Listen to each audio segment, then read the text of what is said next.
Good Thursday afternoon, everybody. Thanks for joining us. Once again, I'm Tom Matuska with the Matuska Taxidermy Supply Company. I'm here with Brett Wingfield, Mandy Swart, our camera lady, and Amber is our backup camera lady.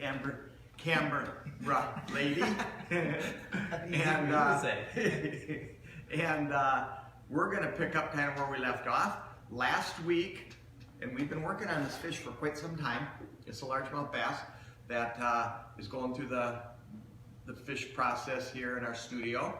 And in the last couple weeks, we've showed you how to rebuild the top of the head because that's an area that encounters considerable shrink.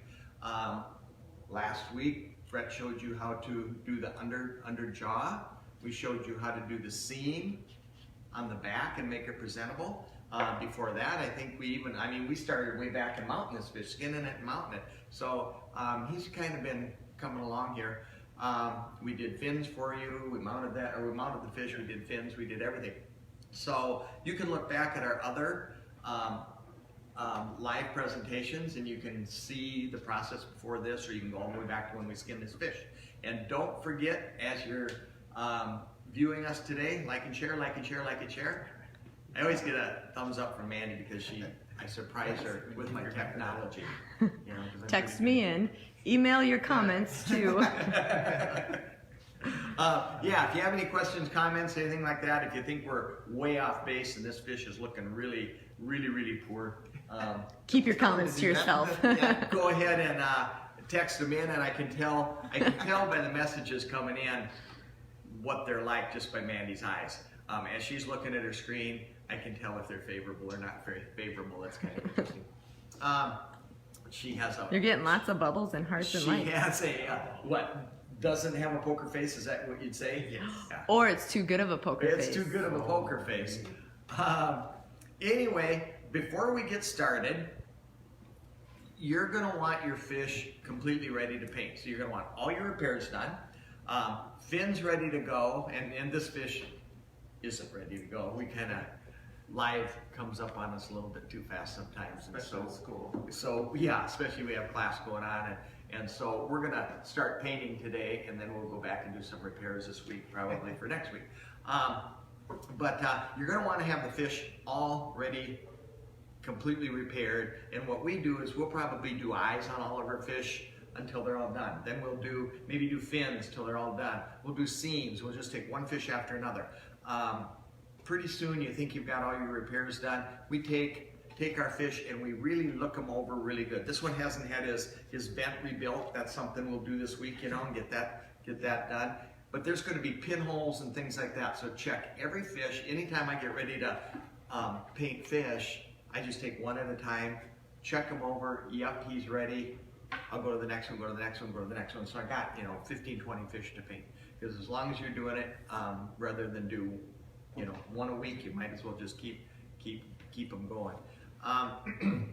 So before we paint, my thought is I always want some kind of a base to paint on, and you have a dried fish skin. There are areas, maybe in the fins where there's still a little dried meat that hardened down in there, or cartilage or something like that. That's going to accept paint and pigments differently than this area, differently than the epoxy area. So I like to even up everything, so everything's going to accept the paint. I'm not going to have glossy spots, I'm not going to have flat spots, I'm not going to have faded out spots. So we paint on a sealer, and we use Lifetone products here, and base coat sealer. It is LT 100, and it gives a really nice shine and luster, and gives something for the paint to lay over, and kind of gives you layers of paint, and it works really good. You do that with a paintbrush, correct? I often do it with a paintbrush, and I don't take care of my paintbrushes. I don't take care of my equipment. I don't take care of my vehicles. So for me to get a $10 to $15 brush at Ace Hardware next door doesn't work very well because it's going to be hardened up in throwaway condition. I use these cheap chip brushes. They're really junky, and they apply sealer great, and I like to brush against the scales. And don't go back and forth, back and forth, back and forth. I'm just a nice swath against the scales. If you have a run, go ahead and catch it. The base coat sealer isn't notorious for runs. You won't get big drips down it evaporates and shrinks down really well. If you have any raised scales, we'll glue them down. Some people iron them down, things like that. But the base coat sealer, if there's a air gap in a scale, I mean, it'll go right up underneath there and fasten the whole thing down.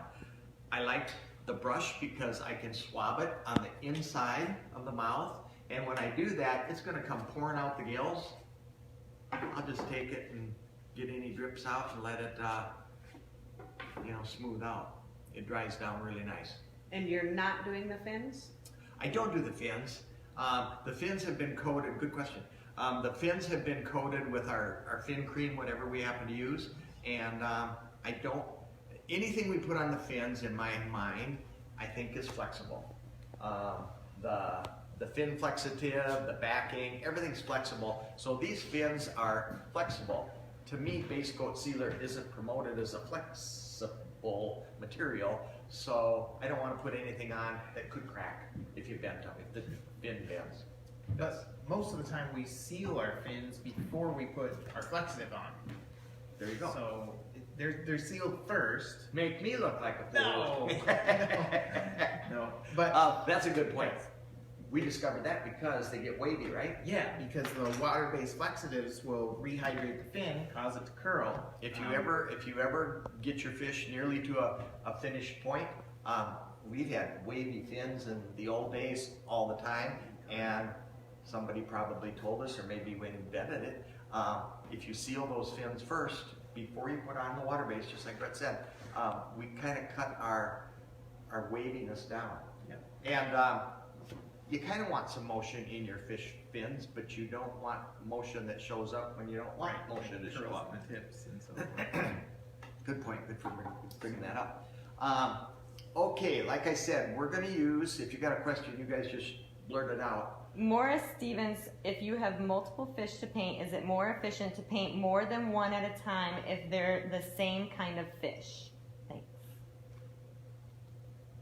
Efficiency-wise, I think so, but it's very difficult to make yourself do that. I know we used to do big batches of fish. We used to do big batches of fish, and behind me are 16H airbrushes. These are the Pache H airbrush. They're inexpensive. You can have one for white, one for black green, one for brown. You can have one for every color. If you are a production studio for fish, that's a pretty darn quick way to do fish. You're still going to spend time doing your detail work. Am I still going? Yeah. You're still going to spend time doing your detail work if you're tipping scales and things like that. But you can go through, you can paint a lot of belly whites, you can paint a lot of darks, you can do a lot of blending like that. I have a really interesting book somewhere by Archie Phillips. And Archie Phillips had a great big round table that turned, great big oak table, and it had every fish was on there in a position just like this. Here's one, here's one, here's one, here's one, going around this big table.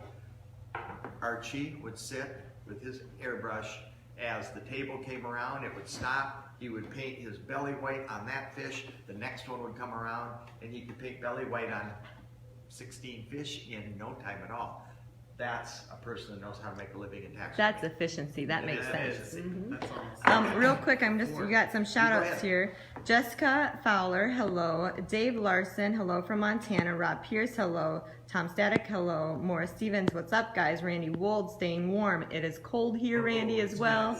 Larry Lambert from Oregon. Ted Beefus from Saskatchewan. Jody, hello. Bob Helm from Kansas. Denny Riggs, shared and hello. Brian Turpet. Trisha Masilis from Colorado. Dave Larson sharing, he's on. You're ready to be a winner next week for sure. Jackie Kelly says howdy. Here MC, hi, thanks for the video. David Prince shared. Jeff Schneider made it back. Don Swindle shared. David Brello shared, thank you. Dustin Norton, Have you been painting already? Camera's a little fuzzy. It's probably a little shaky too because I'm having to do the camera instead of our normal people. See, hi from Mark Drexler from Indiana. Marco, BBD Taxidermy. Emery from Indiana. A lot of people saying hello. So hello to everyone. Thanks for watching. You're with Matuska Taxidermy Supply. We love to hear from you, and make sure you comment any of your questions you have and we'll answer them as we go. Thanks for tuning in. Thanks for watching us. Comments like that, that's the only reason we keep doing this Thursday after Thursday. If we didn't have anybody watching, and if we didn't get any comments, we didn't get any calls later, we probably wouldn't do this. No, Ted says, thanks for pronouncing my last name right with the big smiley face. I don't know if that's sarcasm over text messaging or not, but sorry. All right.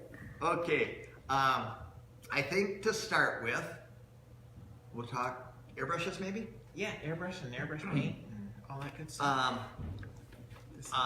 We don't have I guess we've always used lacquers, and lacquers are a good production paint. They dry fast. I think I said a few sessions ago that I learned with oil paints, and you would take a tube of like Winsor Newton or something like that, and you'd squirt it into a gallon milk jug, and you would add turpentine and a dryer, and you'd shake it up, and then you'd strain it. It makes a wonderful, vibrant fish paint, exceptional, vibrant fish paint that takes 3 days to dry. And so you would paint that fish, and you can't really touch him for 3 days. Certain colors dry a little faster. So in the old days, only the front sides of our fish were painted because you could touch the back. We painted those black. The back was black. One eye, no paint on the back, you know. With the advent of lacquer paints, we use Lifetone lacquer paints.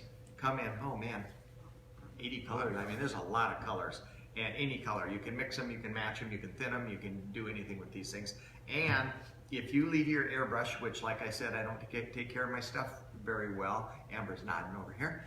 I oftentimes leave my good custom micron airbrush with lacquer paint in the bowl for a couple weeks, and I'll come back and I will clean it out and run some lacquer thinner through it, and it's good to go.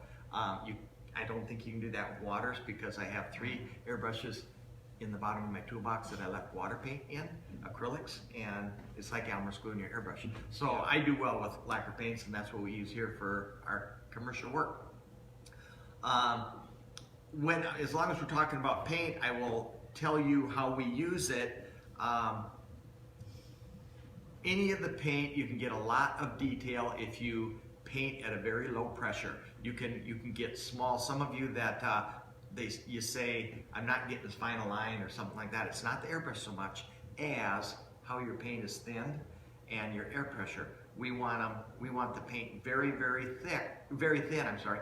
And when you have thin paint, if you spray it at a high velocity of air pressure, it splatters all over the place. So you got a thin paint, and you turn down your air pressure. And what would you say? You paint a lot of detail for us, and what would you say that your typical air pressure is? Painting real small markings on that little brook trout. You can't hear it. Probably 4 to 6 pounds. I mean, very little. Now, if you go to the airbrush companies, it says 30. How come you're at 4 to 6? I think because we're thinning our paint so thin, we put a lot of retarder in it. It just seems to have more control of it. You can paint little teeny tiny pencil lines with very thin paint and very low pressure. Seems to help in that process. While he's talking, I'm going to show you how we mix paint. We like to use these little bottles. They work good. They have a little siphon And we sell tube. them in 4 ounce, 8 ounce, 4, 6, 8, and even a bigger one. Yeah. Big. 4, 6, 8. Okay. Now, I'm going to thin this, and you're going to use this to paint that bass. How thin do you want it? I think, even though they say these paints are airbrush ready, They are airbrush ready. They will go through the airbrush as they are out of the bottle. I think we can thin it as much as 40, 50%. I would say so too. Yeah. 50%. That's there's, 100%. I'm gonna put in that much thinner. I'm gonna turn this to water. Don't drink it. We have little tubes, like little siphon tubes like that on nozzles on all of our paint. I see the ones you're using today. Do you think I don't, did though. okay? Yes. So you're doing 50 to 50. Now, lacquer being lacquer, it dries so fast, we love it because it dries fast, but that can be a problem too. You want to slow down the drying, so we're going to add a little retarder. And how much retarder would you put in that bottle? 10% maybe? Okay, so I'm going to put, okay, ready? Ready. 1%, 2%, 3%, 4%, 10%. Exactly. Now, Such a good learning That's how seminar. Manny pours drinks. if you're, I do. That was your Christmas drink. here's how I use retarder. If I'm doing fine lines, spots or anything like that, if it's spraying and it quits spraying, not enough retarder. Put a little more retarder in it, try some more, and like I always use the analysis of rainbow trout spots. You make 2 spots without retarder and your gun, quits. Put retarder in, you're gonna get 10 spots. Put a little more retarder in, you're gonna get 30, 40 spots before you have to flood out your gun and start again. So play with your retarder. I have put retarder too much in, and it never dries. Yes, you can overdo retarder. Okay, one more time. You started with the paint, and I'd then say- you added. Let's do an ounce. Let's say I put in an ounce of paint right out of the bottle. It will spray with that. You can put retarder with that. But if you're doing detail, you will do better if you thin it with a half an ounce of, okay, that's a good question too. Yeah, that's We like to use, where did that go? Oh, here it is. We use an automotive reducer. This isn't lacquer thinner like you buy in the hardware store. We use that to clean our airbrushes and clean our guns. We use a slow reducer, and you said that means flash rate, burn rate. Yep. Yep. but you want it slow. If it says slow, it works much better with your lacquer thinner. So with your pigment. And I could be wrong, but I think that was described to me as your standard cleanup thinner has a burn rate of say 72 or room temp. This has a higher burn rate of more like 100, so it takes a higher temperature for it to evaporate. So at room temperature, it evaporates slower. So, if you want to try something like this, I would go to your auto parts store like Napa or O'Reilly's or something like that. Tell them you're painting with lacquer paint and you want a reducer, a slow reducer, and they're going to give you something like this. It's about probably twice the price of lacquer thinner, but your airbrushes and your paint will flow much nicer. Okay, so we have pigment in here. Say an ounce of that. We have half an ounce of slow reducer, and we have 10%. I really only put in about 9.5, I think. 9.5%. You started counting fast at the last 4. Okay, that is thin down flesh. Now, the nice thing about this, we use a lot of airbrushes with the little, I call it a hopper, the little color cup on the top, and you can put in 2 or 3 drops, paint with it, squeeze that bottle, suck out your paint, and you have no waste. So that's how we would thin our paint. The worst that's going to happen if you thin it too much is it's not going to cover quite as readily as you want, and it might take, maybe you're painting green on that bass, on the body side, it might take 3 or 4 passes instead of 1. That's kind of the worst that can happen. But that's how we would mix it, and you can adjust from there. Yep. And so you would mix your detail paints fairly thin, possibly even thinner, and your body colors maybe wouldn't thin quite as much. And remember, thin paint, spider legs all over the place. If you want to see it happen, put it on a slick, shiny surface like a countertop or piece of plexiglass or something like that. Thin paint at 30 psi, like they recommend, is going to go. You know, it's going to look like an amoeba with giant legs, like, you know, legs all over the place. But if you turn that down to 3, 4, 5 psi, you're going to go, wow, you can get super, super close, and you can paint very, very fine lines. Typically, the function of the airbrush and the fineness isn't the airbrush as much as, you know, the psi and the paint and things like that. Yep. Okay, let's talk about airbrushes a little bit. I mentioned this is one of my favorite. I will never be without my Pache H airbrush. This is a $30 airbrush. Comes in a 1, 3, or 5 cone. You can get it in a kit. What are the kits? Like $50 or $60 or something. They come with bottles. They come with 3 different cones. It's a single action airbrush. Single action means push down for air. That's all you get is air. You adjust the paint up here. So if you want a fine spray, you turn it way down, spray. If you want a little more spray, you gotta, the double action is gonna have to be your fingers. You know, you only get one function with the trigger. And these little guys, thin your paint, turn your air pressure down, use a number 1, your mouth's gonna drop open at how good these will work for a $30 airbrush. They really do work.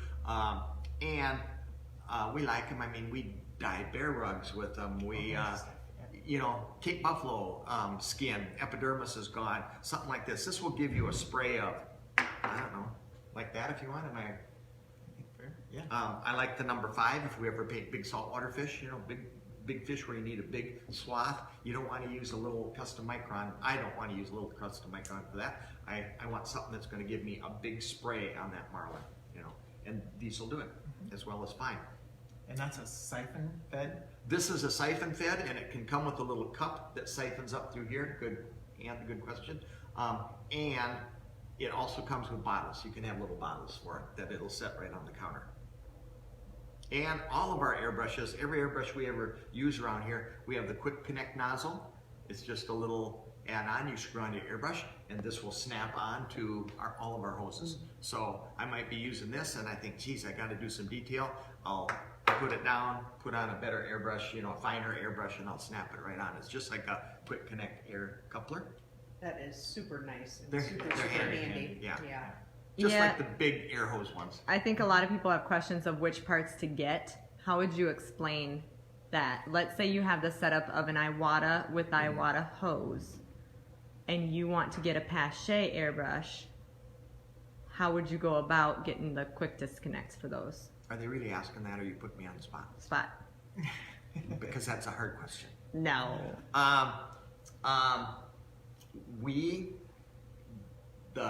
The adapters we get are a Badger adapter, and they fit. The only quick disconnect hose we have is a Badger quick disconnect hose. So you would get a Pache adapter. And it has PA at the end of it. Does it? Yes, it does. And we have IW. IW at the end. It does. IW adapters, you know, for the Iwatas. And then we got Badger adapters. So if you have a BA. Yeah. I thought I was going to flunk. So whatever airbrush you have, get that little adapter, and they're not very much. $6 maybe? Yeah. I'm guessing. And that will snap on to the quick disconnect Badger hoses. And I think every airbrush company is going to have a quick disconnect. We carry Badgers. It's just a good hose that works good with the parts we have. So if you use multiple different brands of airbrushes, that's definitely a go-to. You're going to want that. So anyway, that's a single action Pache. This was the Pache Raptor. This is a little higher quality airbrush. And with airbrushes, everybody says, you know, they can't decide what kind of airbrush to get. They're all good and they all work kinda. You get what you pay for a little bit. The less expensive airbrushes aren't capable of the ultra fine detail, although they have their spot. you know, like broader applications. The more expensive airbrushes, you can paint eyelashes if you're steady enough to do it, you know. They're just more precise. And then again, it all depends on your paint and your thinning and your retarding. But that's a Raptor. That's a good airbrush in the Pache line. We use a lot of Iwatas.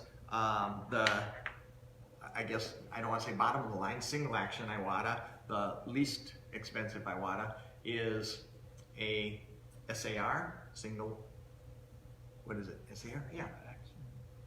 Single action rare brush. Anyway, this one is another siphon feed. You're going to have either a cup down here, or you're going to have a bottle, and this will sit on the table with a bottle. Instead of the Pache, which you adjust up here, you adjust this one down here. And Lou Winia, some of you probably remember Lou Winia, was the founder of Lake Country Fishery Productions. I think he called them CPR, Catch, Photograph, Release, Fishery Productions. And he had hand issues and he couldn't use a double action airbrush. Lou was a gifted fish painter, and he loved his SAR Iwata airbrush. And anytime Lou was putting on seminars at the shows, people would come, and we'd always take plenty of the single action Iwata airbrushes, because Lou would do a big sales pitch and they would come looking for that airbrush. But you adjust it back here. There's a little threaded collar, ribbed collar. Pull it back, pulls the needle out, paints broader, close it down, it paints fine. If you could use one airbrush, what would be the best all around? All around. I'm going to have several. Several best. And no matter what you say, you're going to make somebody mad. I know. So. I have pushed the Iwata B airbrush forever. I really like it. It's got a small cup. I use it for detail. You're not going to put an ounce of paint in there. You're going to put a couple drops. You're going to paint the flesh on a whitetail eye. It's fine. This airbrush will do some amazing detail work. Most of the airbrushes will do finer work than the person using an airbrush, I think. Me anyway. Anyway, this will do very fine work. I don't know my millimeters in 0.02 or something like that, maybe. They come in millimeters. But the B airbrush is I don't know, a couple hundred dollar airbrush? Yes. So we go from that one $30 airbrush to a $100 airbrush. Now you're up to a $200 airbrush. And if I ask Brett, I know what he's going to say. He's going to say our custom microns, which is the high end of the Iwata line. And you're looking at a $600 airbrush probably. So let's take that one out. That's your favorite, but let's take that one out because it's so crazy expensive. So if you want to spend the money, get the custom micron for sure. If you take that one out, then you'd say the HPB for about $230, and if you went down the line, you would say your Pache would be the next. I like this. I like that Raptor. I can paint really nice with it. So you didn't answer his question at all. So you basically want 4 airbrushes. We want them all. And I like feel too. Another airbrush that really paints nice is the Pache Talon, but it's big. It doesn't feel as good to me as this does, and I think that's why they came out with the Raptor. This is a little finer airbrush, and kind of whatever you like to hold. If you can make it work and paint with it. You've always swore by the HPB that try it. If you don't like it, send it back. That's how much you stand behind it, though. Am I right? Yeah. Yeah. We go to shows, and that's just to make a sale. They never send it back.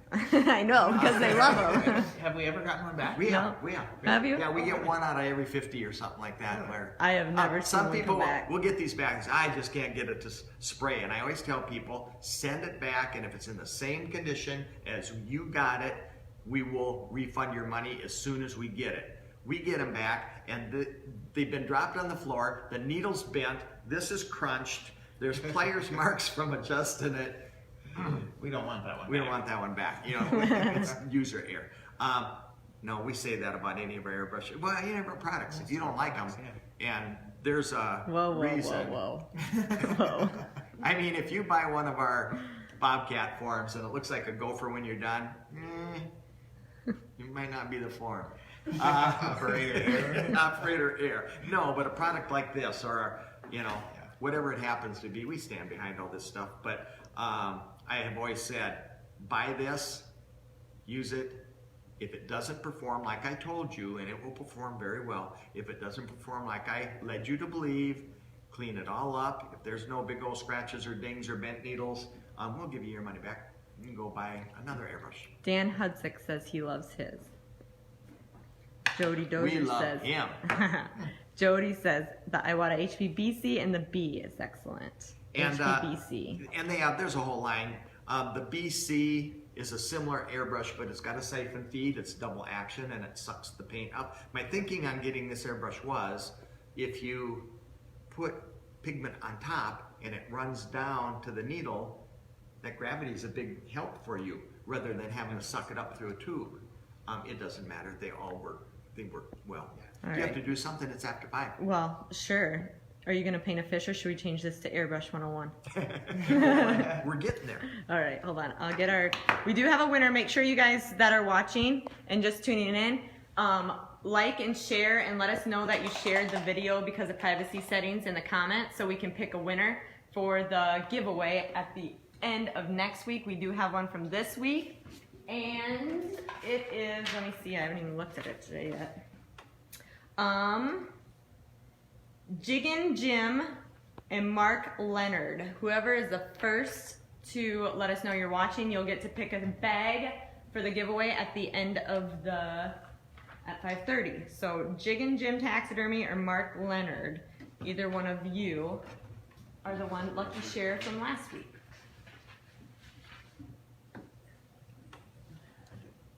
I did see Adam Zwick was watching, and I just got off the phone with a lot of show people and basically said that you would do the business seminar at the Minnesota show.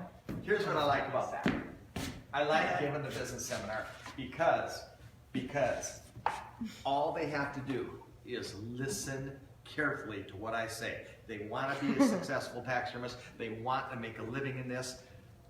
Listen, take notes, and when it's all over, do not do any of it. Because Do exact opposite. do the exact opposite. Don't do what I did.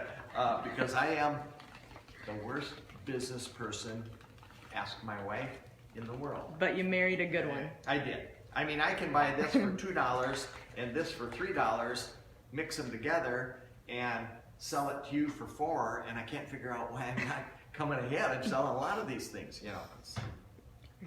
No, I do give a fabulous business seminar. It's very good. Just don't do what I do. Maybe you need I to have listen. made the worst business decisions ever, and I am the very first to admit it. We'll sit you down and have you rewatch your business seminar. Maybe that'll help. Okay, are you going to show them how to throw paint? Throw paint. Wow. Yeah, that sounds exciting.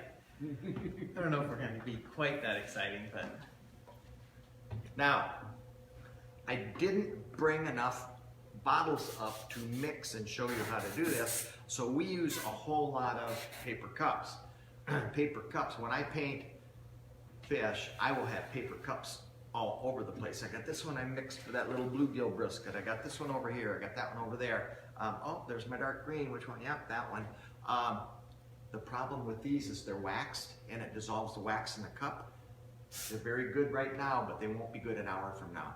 So watch the wax cups with lacquer. And you just have right at it. You need some support. Well, you probably maybe explain your process there. okay. Did I have that water pen? Yeah. I just filled it with water. Tell them something too. You go ahead. You sure? Sure. You want to tell them? All right, I'll tell them. Okay. We get a lot of calls. Just Backing up. This isn't spray paint right now. I just answered one today. And I had one yesterday. When we got these water pens, these are the funnest little inexpensive toy you're ever going to have in your toolbox. And I don't know if I told you, I started to last week. for smoothing epoxy and detailing epoxy. Yeah. They are wonderful. They clean themselves. But anyway, we got the water pen. Mandy got them for us. And by accident. And we put liquid scales in it because we're going to paint scales with this little baby, you know. We put liquid scales in, and this does not work. This is the dumbest thing we've ever had, you know. And then we accidentally found out that you don't, with this, it's called a water pen, not a paint pen. You put water in here, you dip the bristles in the liquid scales. You use pan pastels too, don't you? And what else? Pearlex and all different paint pigments, regular pigments. You dip it in there. Acrylics, don't use lacquers. Correct. The water in here keeps your, it leaks. It's got the bristles are always moist. And you can dip in your liquid scales, and you can tip scales till the cows come home. I mean, you can just tip and tip and tip without dipping every couple scales. It's a huge, speedy way to tip scales. We put paint in it and couldn't figure out why it didn't work. I had a call today, and I had a call probably about Monday. People did the same thing. It's got a reservoir in here. It looks like, oh yeah, we should put paint in here. Don't put paint in there. Put your paint on a surface. Water in here. Make sure it's water-based paint. Yes. Dip it. Paint, paint, paint, paint, paint.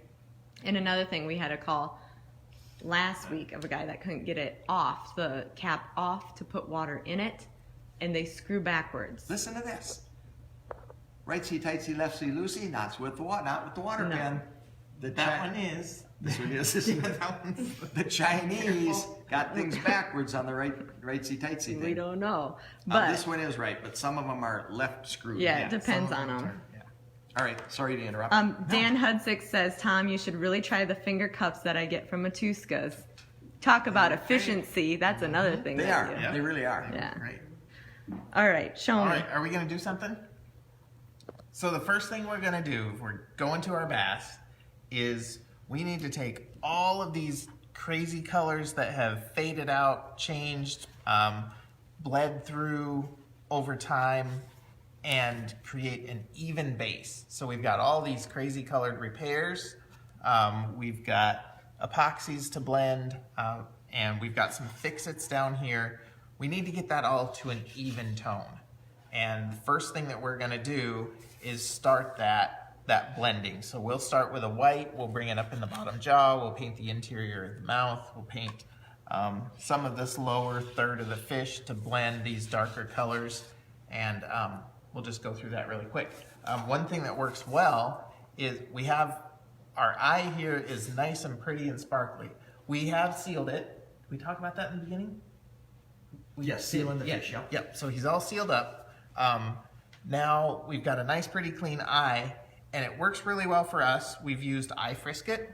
We've used Gary Bowen's Eye Protect, which are latex type materials.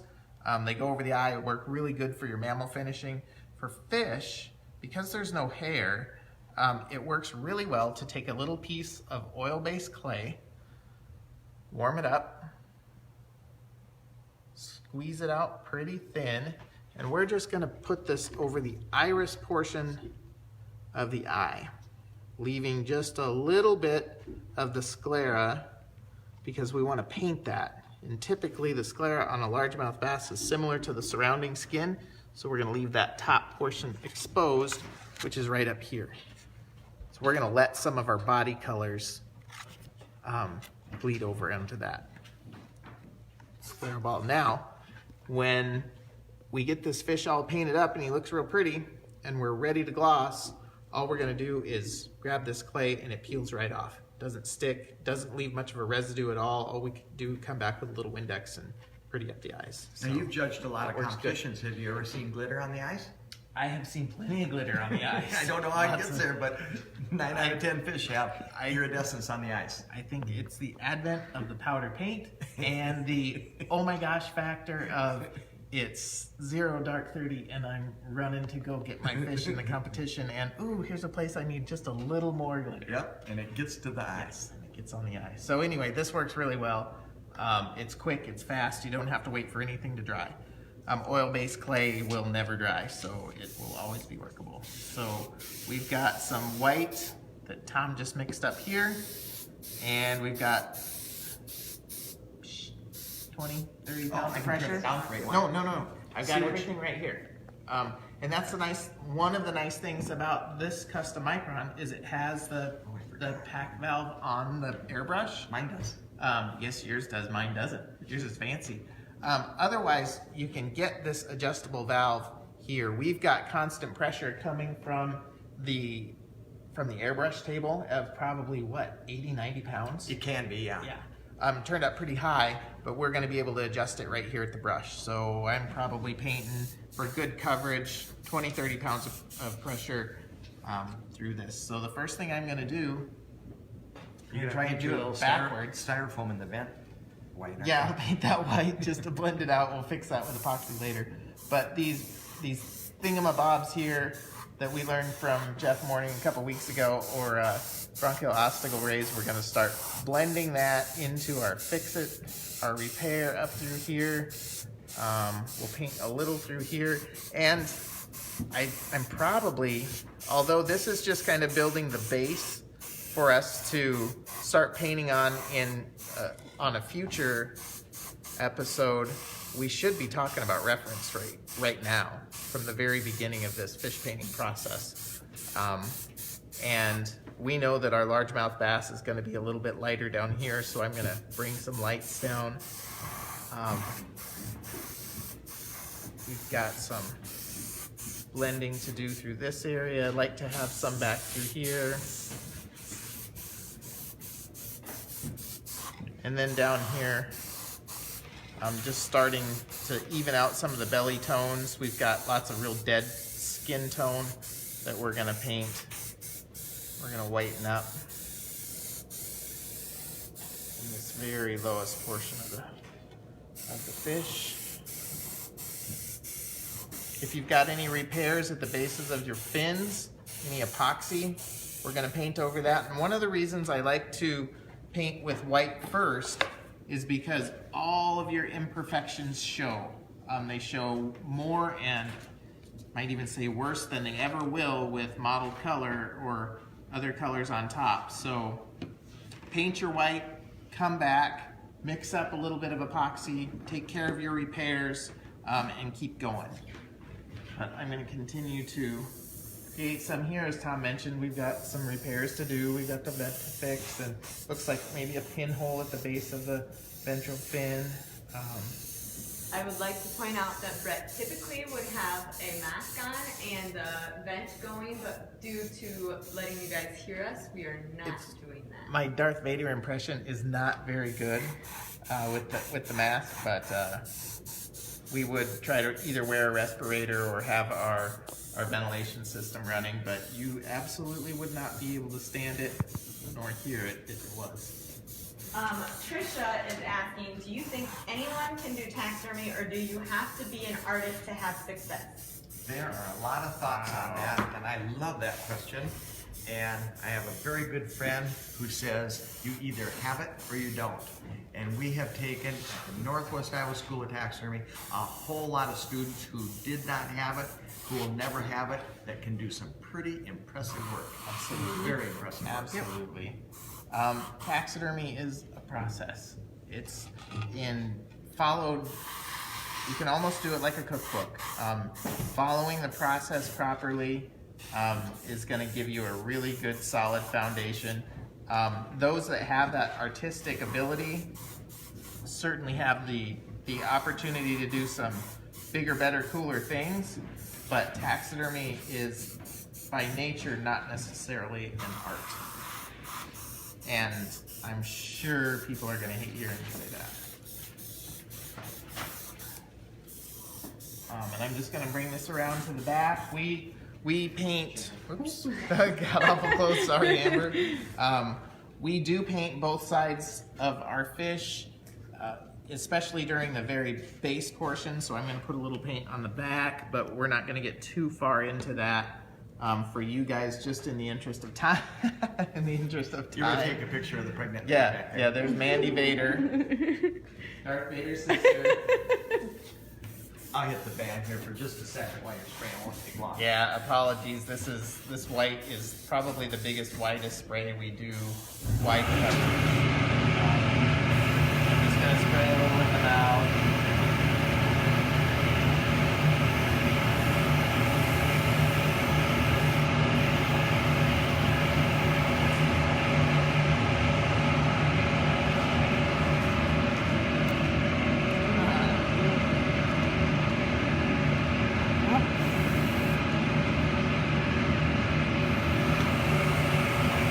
Those were the airbrushes that they're using right now. That was the micron. Oh yeah.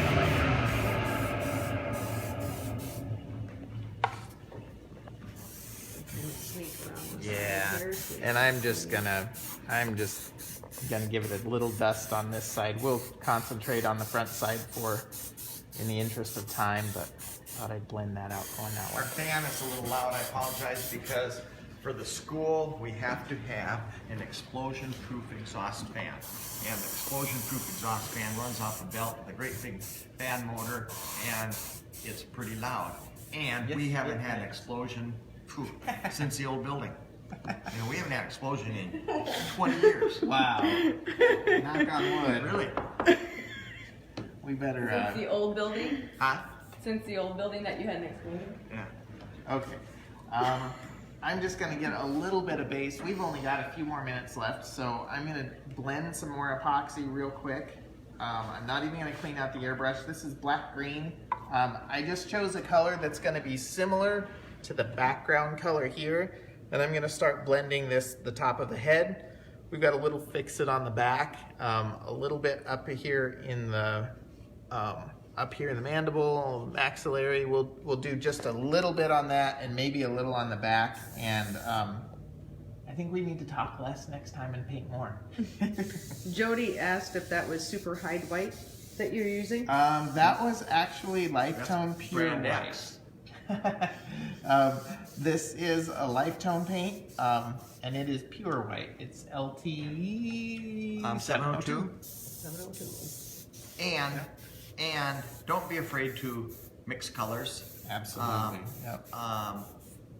I think there is a bass belly white, there is an ivory white, there is Off-white, a pure white. Yeah. There's one other kind of white, and we typically always use pure white. Yep. And if we want an off-white, we might, like an almond color, we might put a little yellow ochre in it, Yep. or a little brown in it. So right now, all I'm trying to do is get this Fix-It sculpt a little bit closer to this body color.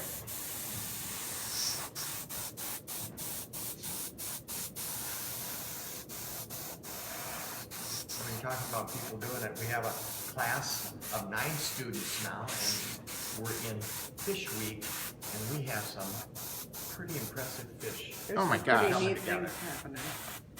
Students that have never done taxidermy before are doing some pretty cool stuff, so it's fun for us to see. Well, and as of a few weeks ago, some of them had never even skinned anything before. Yeah. I mean, held a knife or a scalpel. This is Yeah. all completely new to them, so.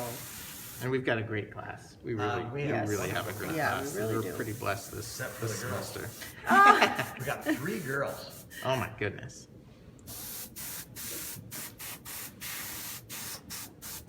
We get towards the end of the class when the projects are near completion, we get proud of ourselves, I think. You know, that we can take raw materials and turn them into Yeah. such Yeah. neat things. Are we ready? Are you ready to do your wind down? Am I close, or do I have just a minute more? Oh, you got minutes. Do I? Sure. Okay. I'm gonna blend just a little bit more. We've got a repair here on the tail, so I'm gonna give that just a little bit of color. And you're holding that at an angle so it kind of grabs the color. Yep. correct? Great observation. I am doing just a little bit of an angle spray, so it's hitting the high spots of these sculpted rays, and as the paint travels past it. And right now, I'm not trying to make anything absolutely perfect. I'm just putting a little bit of a base color on. And this is we've got some silk span showing through I'm actually going to darken that up from the backside. No, you're using a black green? Yep. And how do you decide what color to use for this process? I am looking for a color similar to the base that I have. So I picked black green out of here. I think there's some browns and some rich brown that we may go back over later to give just a little more blending. But for right now, I think that's going to give us a pretty solid little start. Just doing the back sides of the dorsal fin. I'll do just a little bit on the back side of the anal fin where we've got a repair down here. Is there a full color step-by-step paint scheme available? That's a great question. That's a great There question. is, There could be. There could be. There are a lot of them out there. We could do a great one. We haven't yet. The students get a little piece of paper with a, They looks do. like a color drawing of a Front. boogie or mass or whatever. Yeah, I'm just putting a little bit of color on the back, on the seam to help blend the seam.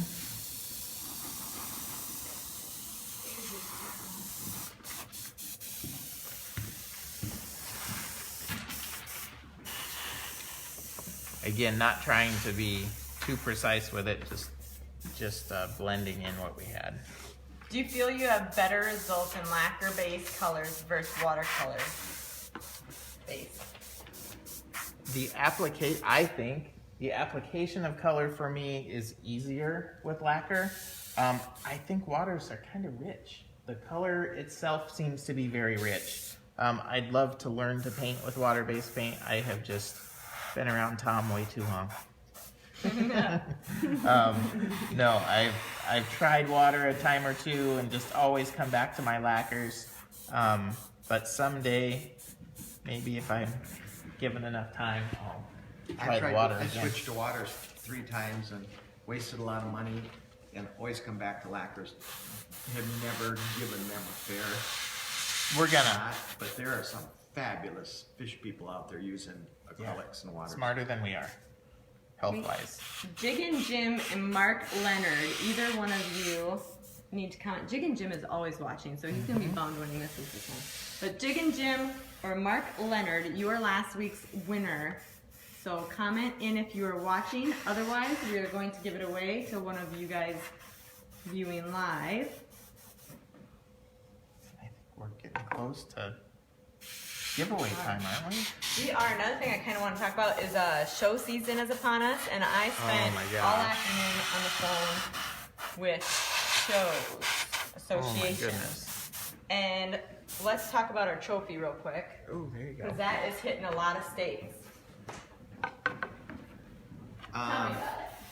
This is the Matuska Competitors Award, and we have a Masters, a Gold Masters, and we have a Silver Professional. And I don't know how many eagle heads you've seen out there, but this is one of the coolest eagle heads and one of the coolest trophies. We were at a show one time, and somebody won an eagle head, and they were so excited, and I thought, it's a terrible looking eagle head. I know somebody that can do a much, much better eagle head. Amber Engel's with us here in the studio, and behind the camera today, sculpted this eagle. The feathers are exceptional. It's just good. Everybody loves this. And tell me the criteria. You enter four mounts, the With highest a score scoring. of 350 or greater, and it would be the highest one of 350 or greater. So it can be a fish, it can be a bird, and a bobcat, and a It could be- bear But it head. could doesn't be have to 4 be. fish. Doesn't have to be in all 4 different categories. No, or correct? it can be be. anything. It can be 4 fish. It can be 4 birds. It can be whatever. It could You be just a got to turkey, score deer, 2 fish. 350 or 350 or higher, greater, and it'd be the highest. and you got to declare when you do it. Masters. Well, Or it will be professional. in your ribbon, I guess, or your entry. Masters or professional. Yep. And some states have both awards, and some have the masters, some have the professionals. It kind of depends on who.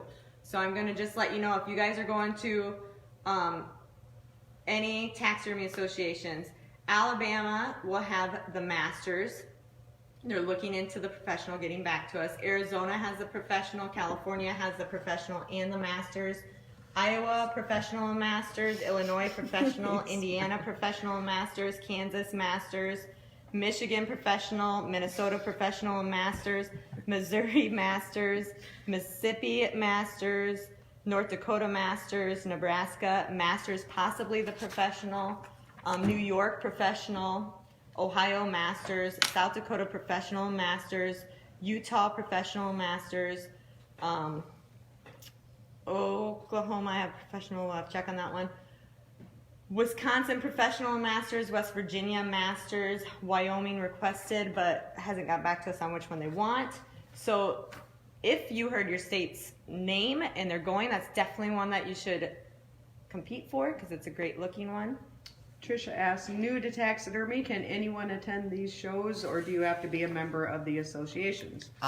Many you have to be a member of the association, which you will want to be anyway. There's benefits to being the member. You get discounts at the shows. A lot of people come to the shows and you will pay, if you buy supplies there, you will pay for your membership in one show.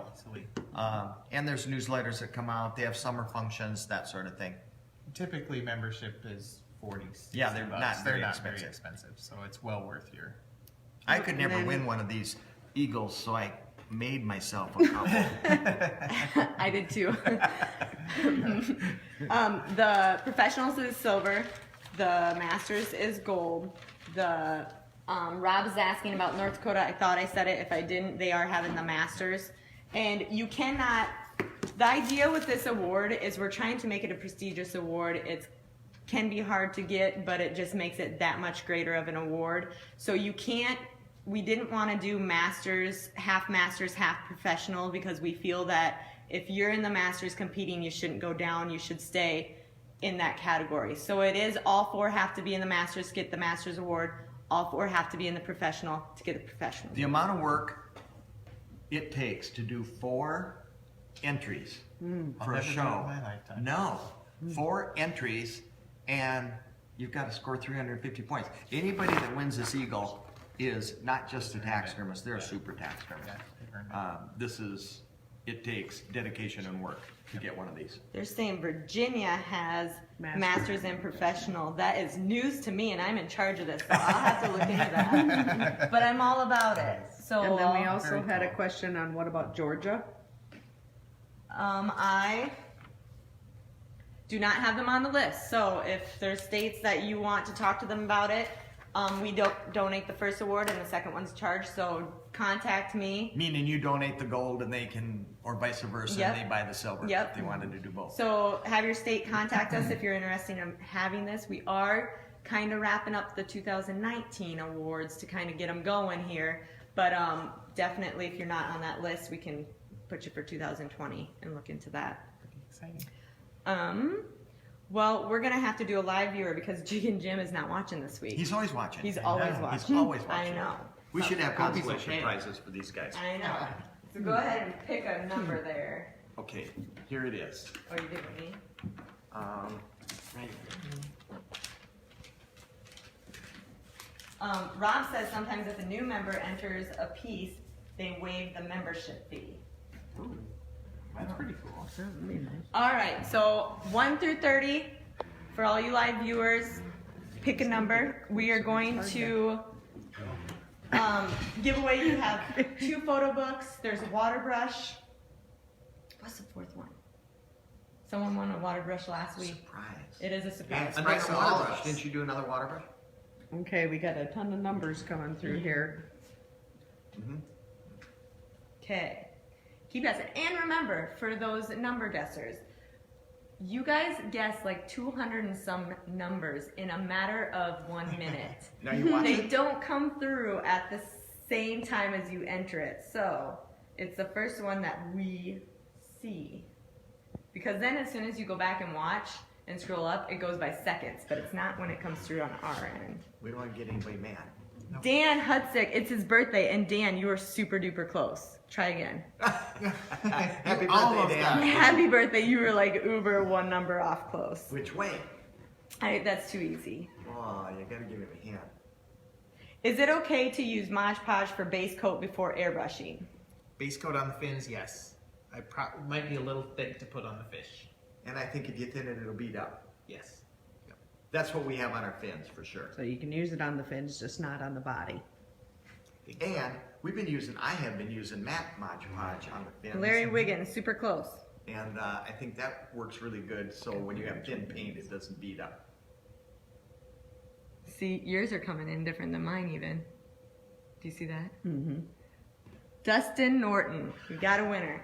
All right, Dustin, you get to pick a bag. So this, I don't know what's in them because we kind of got rushed today.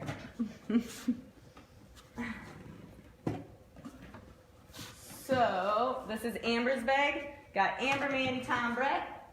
Pick your bag that you want. We should just number these 1, 2, 3, and 4. Yeah, we should. But pick the bag that you want and we'll let you know what you win. Remember to share the video. You can share it. Some people were saying they share it to their association page. You can share it to the association page. You can share it to Taxidermy 101, Whitetail Discussions, the Bird Forums, or you can share it to your personal, whichever you prefer. But share the video for your chance to win next week. And we'll do that. What are you guys doing next week? I think we'll just carry We're on. gonna keep painting. I don't think they impressed anybody yet. I don't know. I can see progress. We may work on him a little bit Yes. during the week so Yeah. that Have them a little further Yeah. along. Happy birthday to Derek Harriman. It says it's his birthday too. And And we Derek- got, Derek was at seminar, in the NTA seminar. and Brett's bag. Where's Meg? Oh, Is it nothing? it's nothing. There's one. Actually, this is pretty cool. Oh, that's good. Oh, yeah. Whitetail reference book. So that is the PMS EAR that you got, and it has 24 awesome ear photos for the whitetail and kind of shows you the muscle definition, inside, outside, around. Cool stuff. Great pictures. So we'll get that out to you. That's a good one. Good one. We also have them available in the eye, the ear, the nose, and all around. Cool. Congratulations. Yes. Make sure we are doing a bulk catalog mailing. It's going out probably tomorrow. So if you don't have our catalog and you've requested one, it should ship tomorrow. If you haven't requested one and need one, let us know and we'll put you on the list. Call us if you're interested in our trophy. And if you have any questions for the guys or whatnot, call us at 1-800-488-3256 or visit us online at www.matuskataxidermy.com. Also, the products you talked about today are online and they're on sale through tomorrow for 10% off. So you can check those out and get the stuff they're talking about. Thanks for tuning Thanks, in. everybody. Thanks, new camera lady.